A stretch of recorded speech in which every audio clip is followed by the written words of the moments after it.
coming up on this episode of BWN. The services that TRIO students are getting from TRIO specifically, they would now be getting from the school like the rest of the student body. Through the ups and downs, we'll stick with each other and go to war for each other. The nature of the executive orders and the Dear Colleague letter in particular are somewhat misleading. Good morning. It's March 12th. Welcome back to BWN. I'm Kate Zelkowitz here with your late February and early March news. Thanks for tuning in. On February 27th, the Department of Housing and Urban Development, or HUD, notified several organizations, including the Massachusetts Fair Housing Center, that their funding had been revoked, resulting in a loss of $658,000 for the center alone, according to Executive Director Maureen St. Cyr.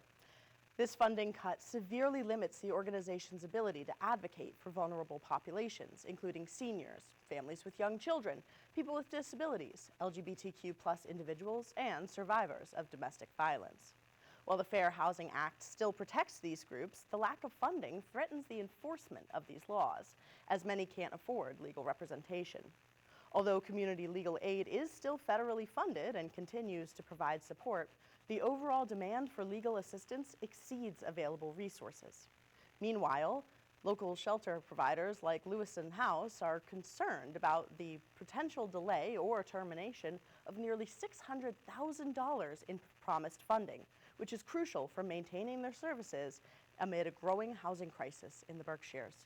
The future of housing assistance remains uncertain, prompting calls from lawmakers for transparency and accountability in the agency's operations. Representative Richard Neal emphasized the need for stability in housing services, saying housing needs certainty, and people need to be able to depend on quality and quantity of housing units. Last Halloween, the Mohawk Theater, which had been closed for 30 years, was transformed into a haunted house, drawing an impressive crowd of around 1,500 attendees, much to the delight of Mayor Jennifer Maxey. Despite her initial concerns about safety, the event sparked renewed interest in the historic landmark, and community members shared their ideas for its future. Currently, the city is exploring options for the theater, located at 111 Main Street, in collaboration with Mass Development. The hope is to revitalize it through state funding and creative management solutions, potentially involving a nonprofit organization. Mayor Maxey is actively seeking state grants, believing that the theater could serve as a cultural hub for the community. With $50,000 in state funds secured to assess the project's feasibility, the city is considering various potential uses for the space, including a movie theater, performance venue, or even residential units. While the management structure remains uncertain, Mayor Maxey is committed to keeping the project alive, calling Mohawk Theater the heart of downtown and expressing admiration for similar initiatives in neighboring towns. As the city considers, Mayor Maxey insists that revitalizing the Mohawk must become a priority to ensure its future. With the onset of President Trump's second term in office, MCLA's administration have been confronted by the wave of executive orders and directives coming out of the White House. President Burge and his team are trying something new to keep the campus community informed and calm. Our field reporting team has the story. This year, President Trump has signed a flurry of executive orders and directives, many of which are aimed at issues close to the MCLA community's heart, such as the incorporation of diversity, equity, and inclusion practices, trans rights, and immigration enforcement. Here at MCLA, President Burge's office has found themselves with the difficult task of interpreting these missives from Washington and keeping the campus community informed of how they impact the institution and its students. It's out of the ordinary for us to receive executive orders and Dear Colleague letters, first of all. The nature of the executive orders and the Dear Colleague letter in particular are somewhat misleading, and so they've created a good bit of chaos and confusion nationally. And so from early on, I thought it would be good to have a series of communications to clarify some of the information that it was either in the work or the executive orders or the Dear Colleague letter, and to remind people of how we're proceeding as a public institution in Massachusetts. President Burge has formed the Campus Communications Committee, an advisory board that analyzes the orders and directives, deciding how best to address them for the campus community. We're trying to have a regular cadence of communication, not so that it doesn't necessarily, seeing one of these communications doesn't create some more chaos or concern, but in fact provides some insight into where we think the communication was coming from, how much of that is accurate or clear, and what, if at all, how it might affect the institution. While these orders have sent shockwaves across the U.S., so far, Massachusetts state public higher education institutions haven't seen major changes in their operations. Those 9 presidents meet weekly. We had our weekly meeting this morning, and we let each other know what might be happening on campuses. All of us agree that we're following the law, and the Attorney General is the person that dictates for us how we best do that, and we all agree on that. So I think what you would see here at MCLA is the posture you would see at Westfield or Fitchburg or Framingham or Mass Maritime. President Burge says that isn't likely to change anytime soon. We always will comply with the guidance and interpretation of the law that the Attorney General provides. And right now, that guidance has been supporting the things that we're doing, which is that we're staying committed to the work that we've been doing for the last couple of years. And we see no guidance right now that says we should stop doing that. To the contrary, it says do not stop doing that work. Though the institution itself is not yet impacted heavily, the American public is. President Burge urged the MCLA community to stay vigilant and informed about the news from Washington, as well as to speak up. Our strongest weapon is our voices, making sure that we're calling our elected officials to let them know what we're thinking about, how we might object to whatever executive order might be out there. These are important times for us to exercise our voice, which is a very powerful, historically powerful tool that we have to respond to oppression. For the college's part, President Burge says they'll be staying informed, vigilant, and communicative as well. We'll continue this cadence of regular communications. Early on, when there was a flurry of executive orders, we were doing weekly communications. It seems to be slowing down a little bit now, but as more of those things come out, or as more confusion arises from those executive orders that currently we have, we'll try and clarify those things for people and to remind them of our mission and the work that we're doing. We are still committed to the work of diversity, equity, inclusion, and belonging. That's important work for us to do. It enlivens our community here, and so we'll continue doing that. But as we go forward, we'll continue to put out communications for people to understand where we are as an institution or how the executive orders might be impacting us. In uncertain times, President Burge sees MCLA as a source of stability for its community. The mission of our institution we often think of as what drives us forward. What are the things that we see in our future? Because our mission grounds us that way. Today, our mission is maybe a little less that and more a platform that we stand on to say this is who we are as an institution, and that's exactly what I want us to do. We have a mission that is our platform for securing who we are and what we do. A 49-year-old North Adams man, Ronald Schneider, has been charged with multiple drug violations. A search warrant executed at his Houghton Street apartment on Friday uncovered significant quantities of narcotics. Schneider now faces charges for trafficking fentanyl, possession with intent to distribute a Class B substance, and conspiracy to violate drug laws. Authorities seized over 130 grams of fentanyl, which could be worth more than $33,000, along with 12 grams of cocaine, $945 in cash, and drug packaging materials. Schneider, who was already out on bail for a previous drug-related case, had his bail revoked and is now facing a new cash bail of $75,000. In a controversial move, the Department of Government Efficiency is pushing to dismantle the Department of Education and its TRIO programs, designed to support low-income, first-generation, or disabled college students. Among the programs at risk is Student Support Services, which provides critical academic assistance, mentorship, and career readiness resources. If these cuts move forward, funding for the program could be drastically reduced, impacting more than 160 MCLA students and leaving even more on the waiting list without support. BWN reporter Alex Conklin is in the field to learn more. I'm Alex Conklin reporting for BWN. TRIO, a vital program supporting first-gen low-income students, is at risk as DOGE considers dismantling its funding. Yeah, so as far as TRIO here at MCLA goes, we are a program that is federally grant funded, right? Which means that the grant is written up and written for a specific length of time. Our grant that we've been working on, which you've been a part of, that was slated for 5 years, and we are in the last year of that cycle right now. So come August 31st, that'll be the end of this current grant. We are currently in the process of waiting to hear back from the government, whether the Department of Education specifically, whether or not our grant has been approved, whether or not we need to make adjustments for it to get approved. Basically, we're just waiting to hear back about it at all. But so is every program. The whole process is kind of slow for a variety of reasons right now.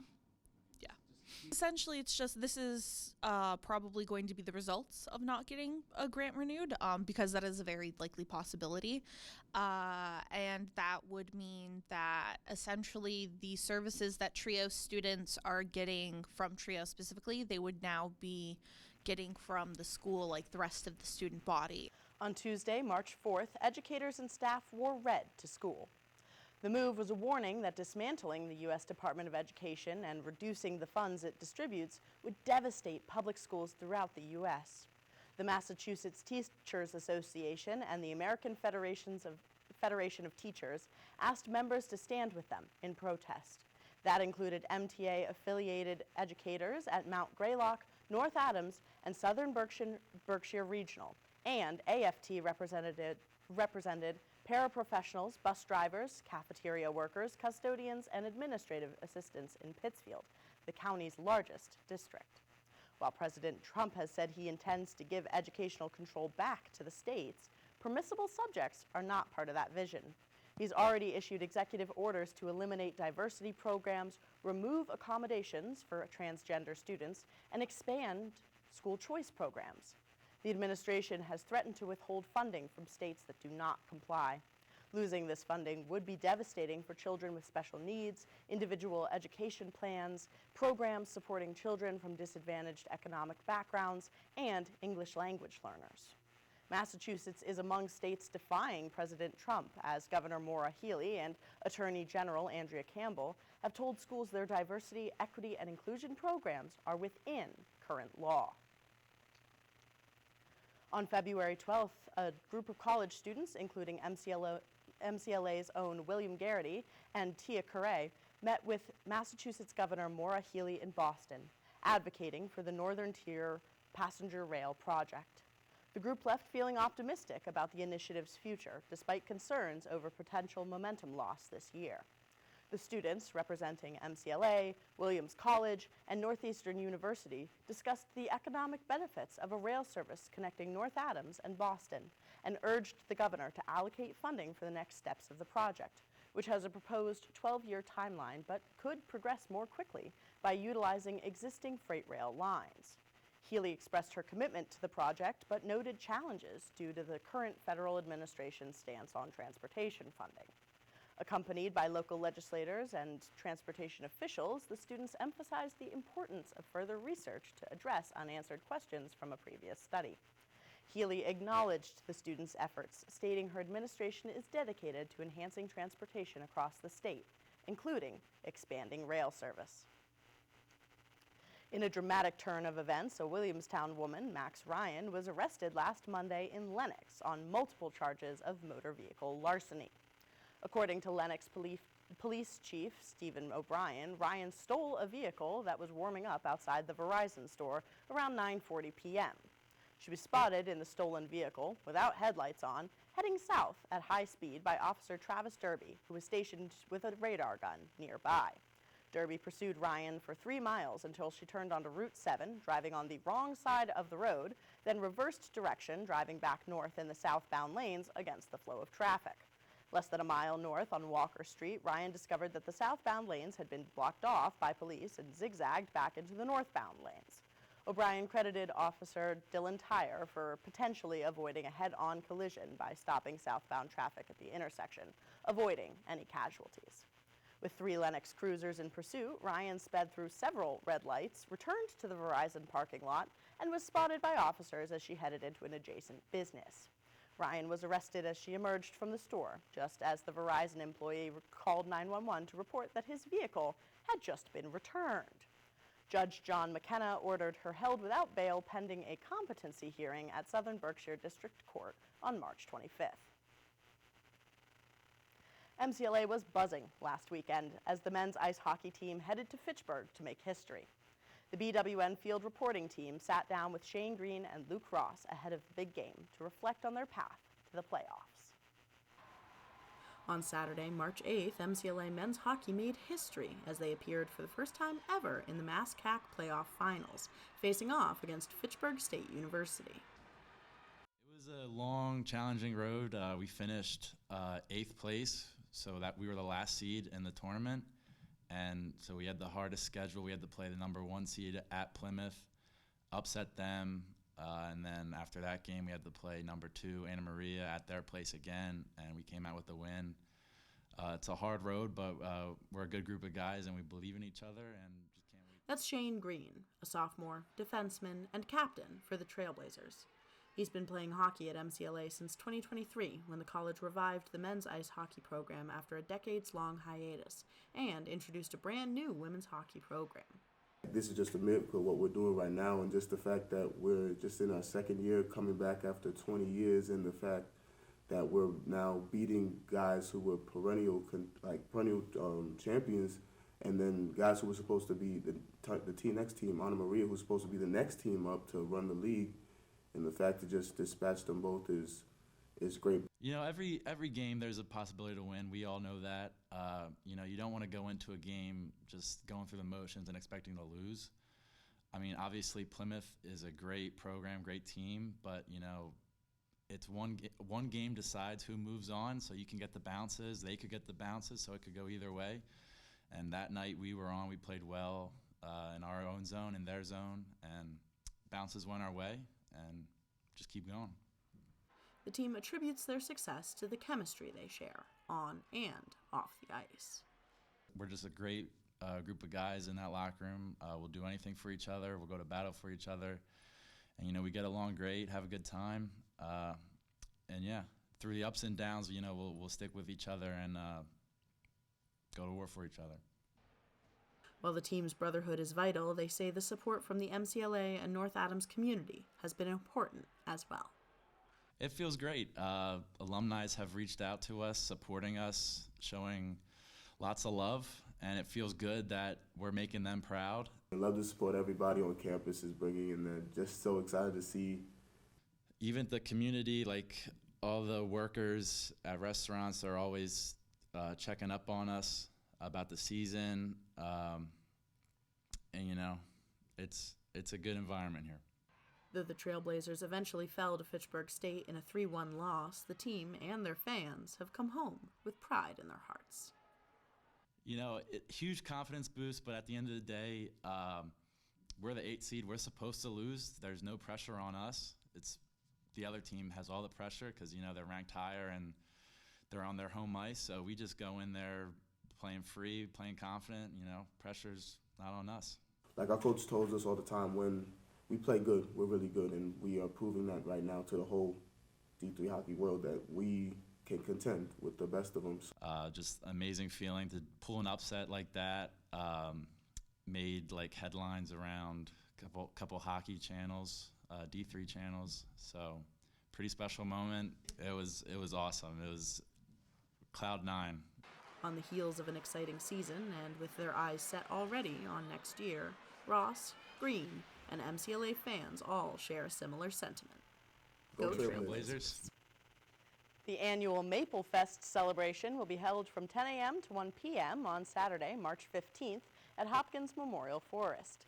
This event showcases the maple sugaring process, featuring tree tapping and wood splitting demos, a chance to see the evaporator in action, syrup tastings, live music, and more. Admission is free, but due to limited parking, carpooling, or cycling to the event is encouraged. Shuttle vans will leave from behind the Paresky Center every 15 minutes starting at 10 a.m. More information is available on the Williams College website.